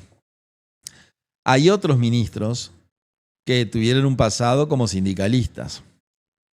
Y está bien, mire que yo no estoy diciendo nada malo, yo digo lo que hacía esta gente antes de ser ministro o legisladores. La Cámara de Diputados, eso es una investigación que voy a hacer para más adelante.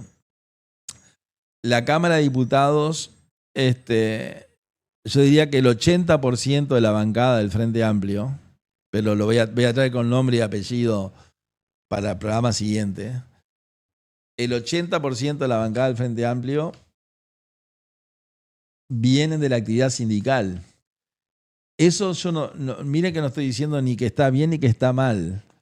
Lo que digo es que el Frente Amplio y el PIT-CNT es prácticamente lo mismo. Es decir, los dirigentes del PIT-CNT son los que luego de hacer la escuela dentro del PIT-CNT, o sea, el aprendizaje, terminan en cargos de gobierno. ¿Por qué? Porque la gente los vota. Eso lo voy a decir siempre, porque la gente los vota. Es decir, nadie llegó ahí como Maduro, el amigo de Orsi, de Pacha Sánchez, que es un dictador Maduro, que le queda poco, como dijimos al principio. Sino que esta gente llegó porque, mire, yo me presento en una lista y la gente me vota. Si no quieren, no me voten. Algunos llegaron a los cargos y otros no llegaron, o algunos eran titulares de cargo, otros eran suplentes, pero lo cierto es que son hechos objetivos. La gran mayoría de los dirigentes del Frente Amplio, como los nombré uno por uno, vienen de la actividad sindical. Entonces llama un poco la atención cuando esta gente maneja los sindicatos, porque son los dirigentes, son presidentes de los distintos sindicatos que les nombré, y ahora están en el gobierno, que inician esta actividad contra los empleadores mayores exportadores del Uruguay. Es decir, que es un tema curioso como el Frente Amplio en el gobierno permite, diría yo, o permite, no permite en el sentido que da la autorización, sino que no puede evitar que los propios dirigentes Frente Amplista, que son dirigentes del PIT-CNT y de los distintos sindicatos, inicien una campaña contra la riqueza nacional, contra los que crean riqueza. Entonces tenemos hoy varios conflictos en marcha. La industria láctea, el puerto. Hay muchos conflictos, pero yo estoy hablando de los grandes. La industria de la carne, o sea, la industria frigorífica. La Intendencia de Salto, que tiene ahora un conflicto importante porque despidió casi 300 funcionarios que el intendente de Lima presupuestó unos poquitos días antes de irse. Todos compañeros de Lima, ¿no? Todos Frente Amplista, casi todos. Incluso después de las elecciones departamentales, cuando Lima ya sabía que había perdido las elecciones, por el bien de Salto, en esos meses que transcurren entre que la elección se realiza, que es en mayo del 25, y el nuevo intendente asume, que es en el mes 7 del 25, o sea que ya sabía, ahí la Intendencia de Salto aceleró o terminó una serie de trámites internos por el cual presupuestó, o sea, dejó como plantilla fija casi 300 personas, 300 compañeros. ¿Qué hizo el intendente nuevo con su jurídica encabezada por un gran abogado salteño, no lo voy a nombrar, docente de la Facultad de Derecho, un gran amigo y una persona muy preparada? Bueno, iniciaron una investigación administrativa sobre la regularidad del proceso y llegaron a la conclusión de que el proceso era irregular. Se le dio oportunidad a los funcionarios de Salto que se defendieran, que presentaran sus descargos, y se llegó a la conclusión de que había que despedirlo y se los despidió. Yo no estoy contento porque se haya despedido a 300 personas, porque es tremendo quedarse sin trabajo. No me imagino, ¿no? Un padre de familia que no tengo trabajo a los 50 años. Pero lo que hizo la Intendencia de Salto fue, bueno, hay 300 nuevos que ya venían trabajando en la Intendencia. No es que entraron un mes antes, entraron años antes. Pero con una relación laboral que no les aseguraba la estabilidad en el trabajo. No les aseguraba, porque una forma de entrar a la función pública es por contrato sin permanencia asegurada. Vamos a decirle, ¿a usted le sirve? Sí, como yo dije al principio. ¿Le sirve esto? ¿Le sirve entrar a trabajar por 3 meses? Sí. ¿Le sirve entrar a trabajar por un tiempo X, pero que se termina? Usted dice sí o no. Entonces, si dice que sí, después no puede exigir lo que no exigió al principio. Eso es lo que yo sostengo. Ahora, en el caso de Salto, se constató, según informes que me llegan, irregularidades en el proceso de contratación y se los dio de baja. En el tema de los frigoríficos, ustedes saben que hay muchos frigoríficos en el Uruguay. O sea, no es que no haya 3 o 4. Hay 3 o 4 que tienen más de una casa, ¿no? Las grandes empresas frigoríficas. Marfrig, por ejemplo, y otras. Que quieren quedarse con toda la industria frigorífica, y el gobierno de la calle Pou le rechazó la solicitud de adquirir otras plantas, que va a tener una especie de monopolio de industrias que además son brasileños. O sea, las empresas brasileñas querían quedarse con todos los frigoríficos. Y el gobierno ahora de Yamandu Orsi ratifica, o sea, confirma la decisión de la calle Pou de no permitirle que sigan adquiriendo frigoríficos. Bueno, ellos tienen un sistema que Juan, este amigo productor agropecuario, me explicaba, en el cual hay determinados momentos en el año que todos trabajan, todos los frigoríficos y todos los empleados, y hay otros momentos en el año en que no hay, digamos, producción. Es decir, si bien en épocas pasadas los frigoríficos no tenían ganado para faenar, eso ya no existe, hoy tienen todo el año ganado para faenar. Incluso están ahora tramitando traer ganado del extranjero, ganado en pie, para faenarlos acá. Carne extranjera ya hay en Uruguay. Acá en Uruguay usted compra carne uruguaya, carne argentina, carne brasileña y carne paraguaya. Esa es la carne que yo he visto en los supermercados. Cuando uno mira la heladera, dice, bueno, acá hay una pulpa argentina, y al lado hay una brasileña, al lado hay una uruguaya y al lado hay una paraguaya. Claro, la uruguaya es la más cara porque es la mejor, ¿no? Es decir, la tonelada de carne que Uruguay exporta se paga mucho más que la tonelada de carne que Paraguay exporta. Sin perjuicio que Paraguay exporta muchos miles de toneladas de carne desde Paraguay, ¿no? Y Brasil también. Pero bueno, Uruguay creó a lo largo de 40 años un sistema de crianza y un sistema de trazabilidad que lo hace un mercado exclusivo. Y bueno, y lo exclusivo se paga. ¿Qué quiero decir con esto? Que a raíz de esa importación de carne del extranjero y a raíz de estrategias de la industria frigorífica, se llegó como una especie de acuerdo, un acuerdo con el sindicato, en el cual durante algunos meses en el año los trabajadores del sindicato, los trabajadores de la industria frigorífica no trabajan efectivamente, por las razones que sea, que ahora no tenemos tiempo, ya van a ser 11:50, nos quedan 10 minutos. y nos quedan temas colgados de los temas que prometimos. Entonces firmaron con el sindicato un acuerdo en el cual esos meses que no haya, que el frigorífico cesa o disminuye su actividad de exportación y digamos, la carne, el consumo interno, producir para el consumo interno, van al seguro de paro. El seguro de paro lo paga el BPS, no es un sueldo íntegro, es porcentaje del sueldo. Entonces hay un seguro de paro rotativo en el cual hay empleados que entran, otros que salen, otros que entran, otros que salen, y así se mantiene la fuente de trabajo, nadie se queda sin trabajo. El frigorífico no paga sueldos cuando no está faenando en la cantidad que faenan otros meses. Entonces es como un equilibrio. Es un equilibrio en el cual se encontraron. Si eso está bien o está mal, yo no tengo derecho a opinar. O sea, ¿cuál es la verdadera intención? Si en realidad los frigoríficos hacen esto para no pagar sueldos y manejan a su antojo los días de trabajo. Si los empleados hacen eso para no trabajar y cobrar, que claro que no lo estoy diciendo, digo, no sé cuál es la relación, o sea, pero la realidad es la que yo les digo.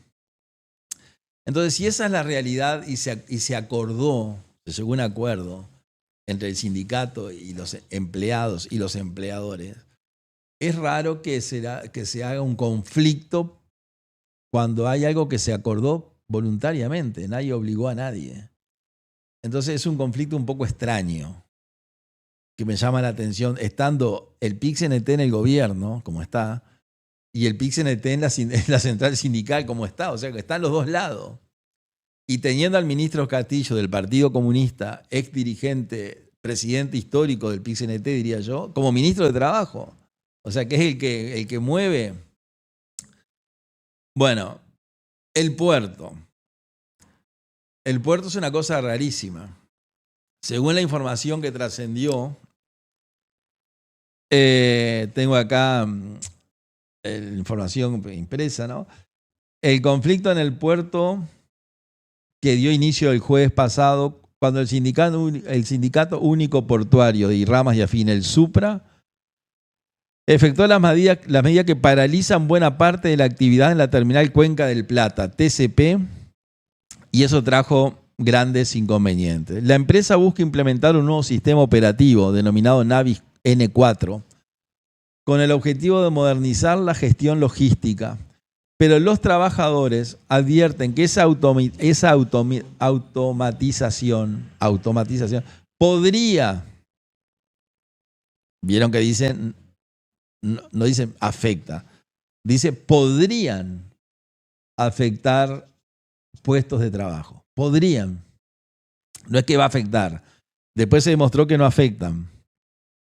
El paro tiene su origen en la negativa del sindicato a utilizar un nuevo software, o sea, un sistema informático, que dice aumenta la productividad, o sea, el puerto va a trabajar más, a costa de reducir el personal, cosa que es mentira.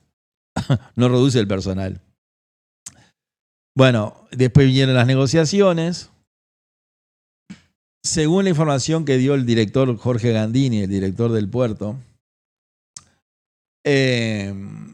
esa noticia de que si se aplica ese sistema, que ya se aplica en el puerto por la empresa Montecom, que es la otra operadora del puerto de Montevideo, ya lo está aplicando hace 3 años, creo, y en casi todos los puertos del mundo se aplica. Esa noticia de que aplicar ese programa informático podría disminuir fuentes de trabajo, lo sacaron de una aplicación del chat, de una inteligencia artificial. Es decir, el presidente, por lo que dice Gandini, el sindicato del puerto le preguntó, agarró el teléfono y le preguntó a la inteligencia artificial, si aplican el nuevo software, etcétera, etcétera, etcétera, ¿nosotros perdemos trabajo? Porque me imagino que hicieron eso. Según lo que dice el director Gandini, Jorge Gandini, representante del Partido Nacional en el directorio.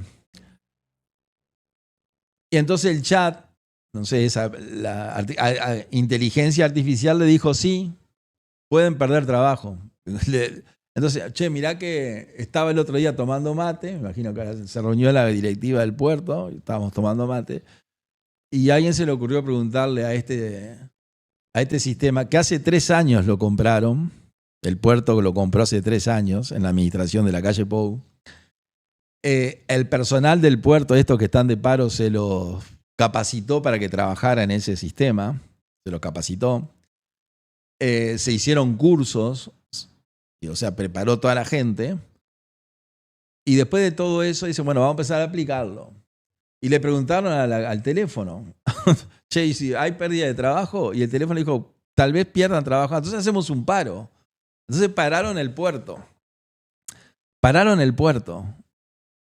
Ahora levantaron el conflicto porque Castillo, del Partido Comunista, el presidente del PIT-CNT, expresidente, va a crear un ámbito de negociación, palabra que le encanta al PIT-CNT, el ámbito. Una palabra que a mí se me pegó. Yo a veces daba clase y le decía el ámbito, una palabra que yo no uso. No está mal, pero después me di cuenta que se me había pegado de tanto escuchar sindicalistas en el periodo anterior cuando fui legislador. Entonces, ¿qué es lo que se le ocurrió al sindicato del puerto? Dice, entonces queremos trabajar en lugar de 8 horas, 6. Y que no nos rebajen el sueldo.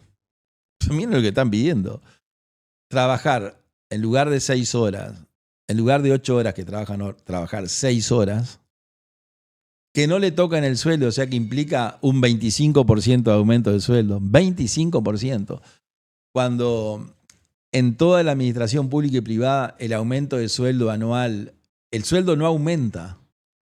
Cuando el Poder Ejecutivo dice los sueldos se reajustan un 5% a partir de enero, lo que le está diciendo es, usted durante el año que pasó perdió un 5% de su salario por la inflación. O sea, la inflación del año fue el 4%, póngale. Entonces usted durante todo el año perdió el 4% del sueldo, compra un 4% menos de cosas. Porque el dinero se fue devalorizando frente al producto. Entonces, al fin de año que nosotros podemos saber cuánto perdió, el 1 de enero le aumentamos lo que usted perdió. Entonces, en realidad no te aumentan nada. Te devuelven lo que perdiste. Entonces, uno siempre gana lo mismo. Ahora, de repente dicen, le damos lo que perdió de inflación, más un 1%. Eso sí es un aumento. O sea, usted gana un 1% más o un 2%. Entonces, cuando le dan lo que perdió por inflación más un 2%, usted ahí ganó un 2%. Ahora, el puerto pide el 25%. El 25%.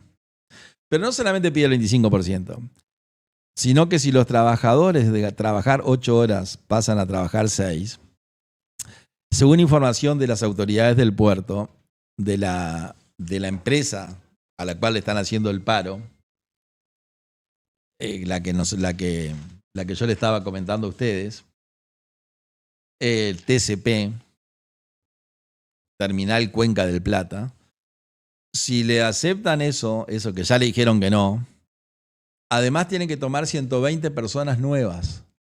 Es decir, que el sindicato del puerto, manejado por el Partido Comunista, que es compañero del ministro de Trabajo, que estaban en el PIT-CNT ayer y están en el Ministerio de Trabajo y en la Presidencia de la República, una cosa rarísima. Y además quiero decir algo, que la gente, creo que esto no se informa. Terminal Cuenca del Plata, que dicen sí, son esos belgas explotadores que vinieron a quedarse con el puerto por 70 años, que le dio la calle. No es así. Eso es mentira. Terminal Cuenca del Plata, el 20% de la empresa es del gobierno uruguayo. Por eso el señor Pozzi, el otro día salió en todos los canales de televisión, el exdiputado Pozzi, en el directorio de TCP, y a mí dice, che, que era diputado del Frente Amplio y sindicalista, es director está en Terminal Cuencas del Plata, como que no podía estar, ¿no? Y el señor Pozzi puede estar perfectamente. Pero independientemente de que pueda estar o no, él está porque representa al gobierno uruguayo. Él es el director del gobierno en la empresa Terminal Cuencas del Plata. Tiene el 20%. Y eso se logró por el presidente Jorge Valle, cuando empezaron las negociaciones y que el presidente de la calle Pou confirmó en su administración. O sea, el Partido Nacional. Y el Frente Amplio está contentísimo. El Frente Amplio que siempre dijo hay que echar a esta gente.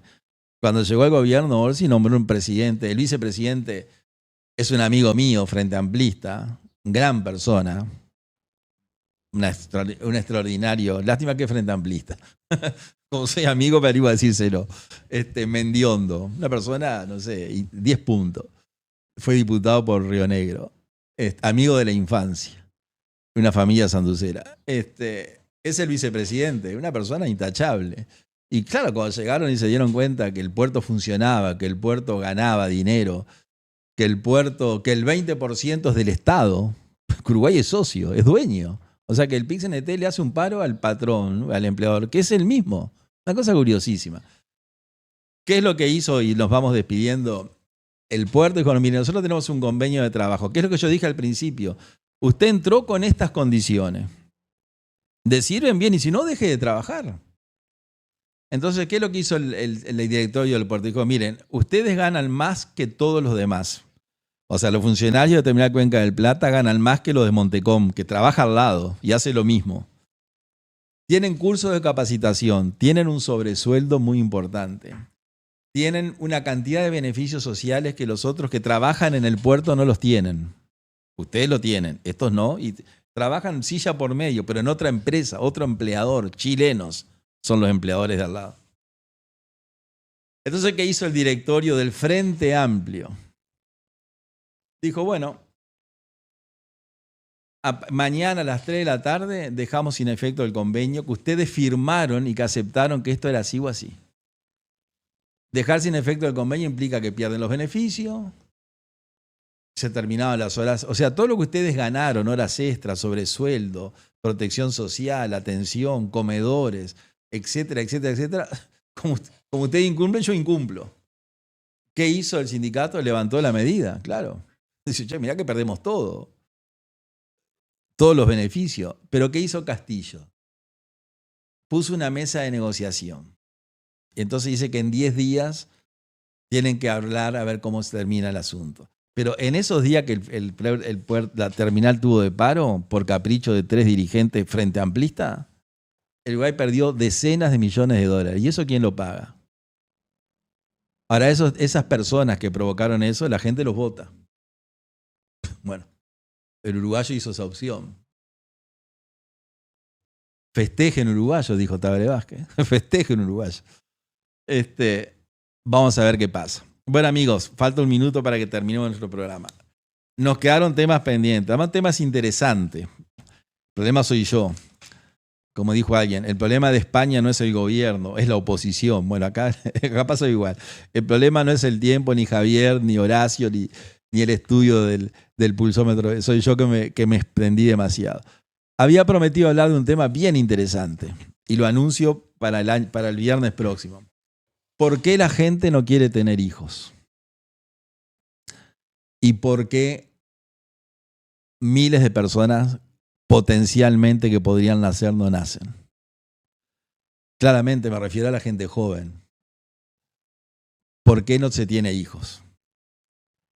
No es un tema jurídico, es un tema social, antropológico, que leyendo a un economista argentino, que después se los voy a presentar, me pareció súper interesante las conclusiones objetivas que sacó con números. Entonces vamos a dar los números de Uruguay, las causas y las consecuencias, entre otros temas para el próximo viernes. Bueno, gracias, 12:01, nos tenemos que ir. Gracias a la cantidad de gente que me escribió, que le voy a contestar a todas. Muchas gracias por su compañía, por sus comentarios, por sus sugerencias para bien y para mal. Y nos vemos el próximo viernes en nuestro canal en vivo a las 10 de la mañana. Muchas gracias. Pueden seguir manejando los fiscales como políticos. Que provoca un desequilibrio en la economía. Porque es una ley inconstitucional.